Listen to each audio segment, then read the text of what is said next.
Good afternoon. Welcome to another edition of the Madison View. My name is Ralph Scott. What I'm going to say is something I wished I would never be able to say. To me, I'm probably looking at it a little bit cynical. It's almost hilarious, but I think might be a bit cynical on this. But to some people, it would be disheartening, unnerving, and probably rather scary. But when Trump was in front of the appeals judges for for presidential immunity, he asked that why would not the president of the United States be able to assassinate someone by sending in a Navy SEALs team to execute his opponent? He should be, not even serve any kind of time. He should have immunity to be able to execute his political opponents. To me, like I said, I'm probably kind of cynical on that to think that, because I just, to be quite frank and honest with you, how someone would be so stupid to even ask for something like that, let alone want someone to do that. That's just, in my opinion, it's just absolutely hilarious to even think like that. But I mean, you got to be real. It's just my cynicism, because I just think there's a lot of people who neglect their education. They don't think for themselves. They let everyone else think for them, basically. And that's just, in my opinion, that's just hilarious that you would let someone control your own life that much. But, but I mean, that's probably cynical. It really is. But, but I mean, to me, I think it's alarming, really. If I take a little bit more of a middle of the road view of it, and which is really what I need to do, because, like I said, I want to be elected House of Representatives, because I want to be standing or sitting in a seat that's on the opposite of the Republican Party. Because, my grandfather was the first Federalist besides Alexander Hamilton. I think Alexander Hamilton was the first, and John Jay was the second. And when my forefather really listened to Alexander Hamilton, he would probably become the major cheerleader. He was definitely the major executor and writer of it, of federalism. And federalism means a strong central government, and you Republicans, they want to destroy everything, and without a strong central government, we can't protect our freedoms. But anyway, let me get off on that for just a minute, and let me go back to what I was talking about originally. For an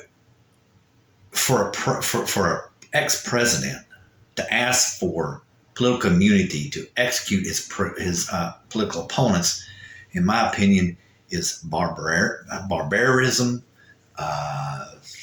What would be the other way to say that? Completely inhumane. I'm trying to think. I'm trying to put all the adjectives I can think of. But I mean, it's pretty much just barbarism, in my opinion. Because if you go back and you look at how the country was founded, my grandfather was one of the major founders, as well as everyone else was involved. And he was involved with his people who agreed with him and the people who disagreed with him, meaning his political rivals. Through his association with his political people who agreed with him, and through his association with his political rivals, the Federalist Papers and the Constitution and everything came together to form the republic that we have today. Okay? And think about that for just a minute.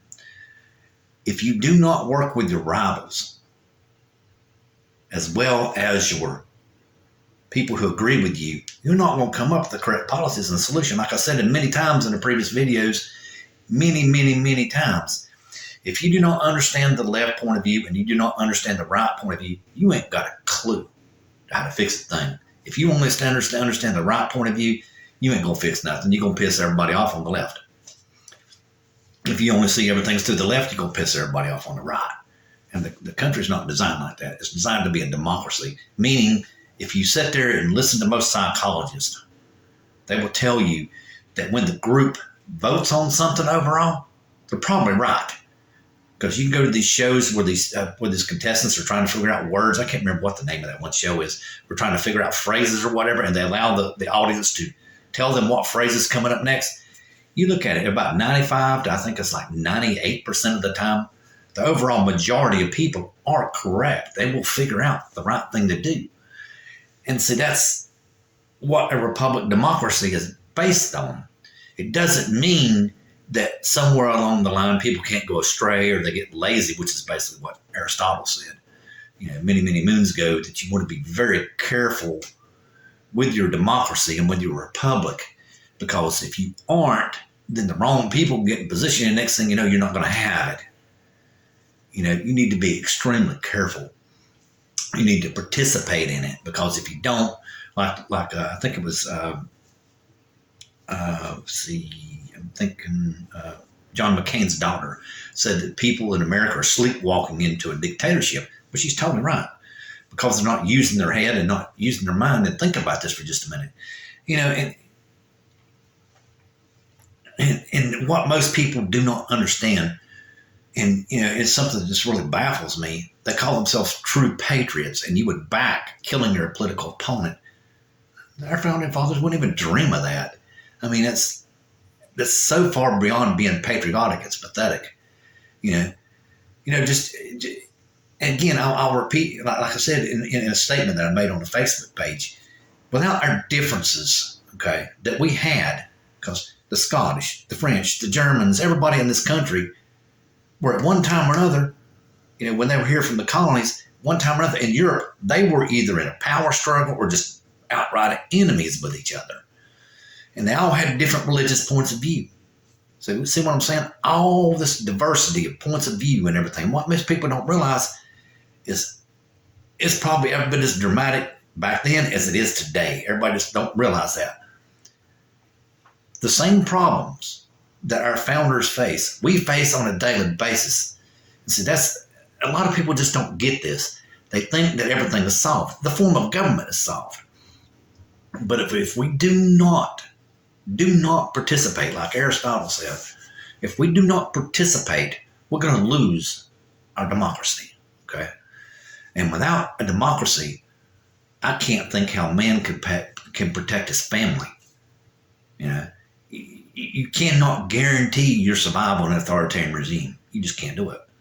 It's the only form of government where you can protect your family lineage for many generations. You can lay down and die in peace, knowing that your family will be taken care of.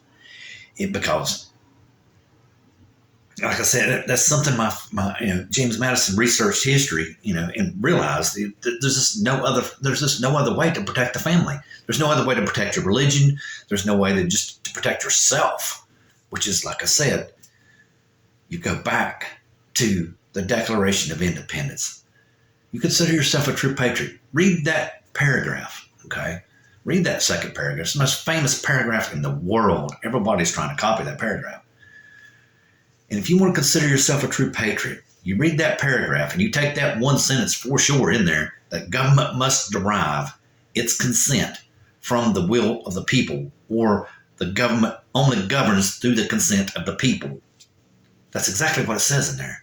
It doesn't say anything about an authoritarian regime, does not say anything about a theocracy or anything. It does not say that. So you cannot consider yourself a true patriot if you demolish what the revolution was fought for. Just period. If you turn your back on a republic and a democracy, you're screwing up. Your family lineage may never survive after this. It's just a proven fact. But anyway, let me get off that for just a second, and go into something else. I was watching on YouTube. One guy's showing videos of people who are on the religious right, which I think are hypocrites in my opinion. Just backing a president that wants to kill people is a violation of the Ten Commandments. There was one guy on there saying that basically the separation of church and state was basically heresy or atheistic, whatever you want to say, demonistic, whatever. I can't remember the exact words, but his point was that the United States was an atheist nation, which is the furthest thing from the truth that I can think of. My forefather, James Madison, was just as fervent as a separation of church believer as Thomas Jefferson was. He was very, very fanatical about it. And Jefferson cut all the slack on it. But my forefather was right there with him. He was right behind him all the way. If you let someone get up there and dictate to you what kind of religion that you're supposed to follow or practice in this country, okay?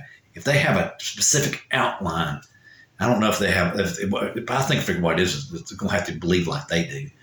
You know, as far as I know, they've made a lot of people mad. I mean, the Jews, I don't blame them one bit. I mean, there's quite a few others they've made mad. I can't remember off the top of my head. I think they made a couple of Catholics mad, but they made me mad because I believe in God. And I personally think you're worshiping the wrong God myself. But anyway, without the separation of church and state, like I said in my earlier in this video, my forefather noticed that one of the things that made empires and civilizations crumble was the decay of the religion or the fanaticism of the religion. Religion was one of the key things that really didn't play well. And also going back, like I said, the founding of our country, we had such a diversity of faith in this country. And the only way everyone come together is we just basically had to agree that without everyone practicing their religion as they saw fit, they wouldn't be able to form a nation. So basically, whenever your country lets you have freedom of religion and they cannot back or cannot affiliate themselves with religion or prevent you from practicing your religion, that's the most God-given country there ever was. Everyone can say what they want to about it, but you have the freedom to believe how you wish.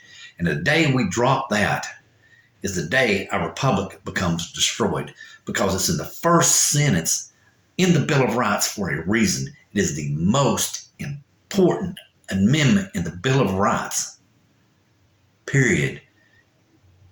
You blur the line between church and state, your family lineage will not survive into the future. That's the reason why my forefather put it at the very first sentence in the Bill of Rights. It's what it takes to make this country survive. Good night.